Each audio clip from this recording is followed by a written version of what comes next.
बिस्मिल्लाहिर्रहमानिर्रहीम नहमदुहु व नुसल्ली अला रसूलिहिल करीम अम्मा बाद। मोहतरम नाज़रीन इकराम, एक सवाल किया है हिबा फ़ातिमा नाम के ताल्लुक़ से सैयद समीर साहब। अस्सलामु अलैकुम, क्या हिबा फ़ातिमा नाम रख सकते हैं? वालेकुमुस्सलाम व रहमतुल्लाहि व बरकातुहू। देखिए, हिबा जो है ना, अरबी ज़ुबान में तोहफ़े को कहते हैं। छोटे हा के साथ हिबा और बड़े हा के साथ हिबा।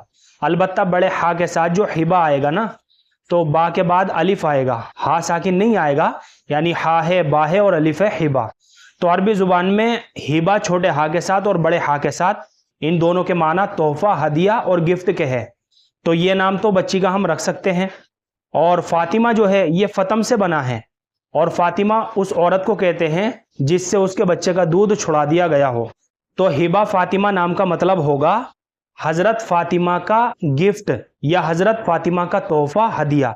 इस तरह से जो है हिबा फ़ातिमा नाम का ये माना बन जाएगा। इसके अलावा फ़ातिमा जो है ये हुज़ूर अकरम सल्लल्लाहु अलैहि वसल्लम की बेटी का नाम है और ख़ातून जन्नत भी है, यानी जन्नत की औरतों की सरदार भी है। तो इस नाम के लिए सिर्फ इतनी निस्बत और बरकत ही काफ़ी है। तो हिबा फ़ातिमा करके बच्ची का नाम रखा जा सकता है। और ये वीडियो मैं दोबारा से अपलोड कर रहा हूँ। पहले जो वीडियो मैंने अपलोड की थी उसके अंदर थोड़ी सी मिस्टेक हो गई थी हिबा फ़ातिमा नाम के ताल्लुक़ से। इससे पहले एक वीडियो हमने अपलोड की थी, लेकिन उसमें थोड़ी सी मिस्टेक हो गई थी, इसलिए वो वीडियो डिलीट करनी पड़ गई।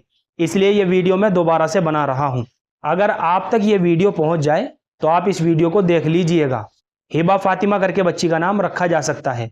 मुझे उम्मीद है कि आप सभी हज़रात को अच्छी तरह समझ में आ गया होगा। अल्लाह हम सबको सुन्नत व शरीयत पर पाबंद फरमाए। फ़क़त वल्लाहु आलम।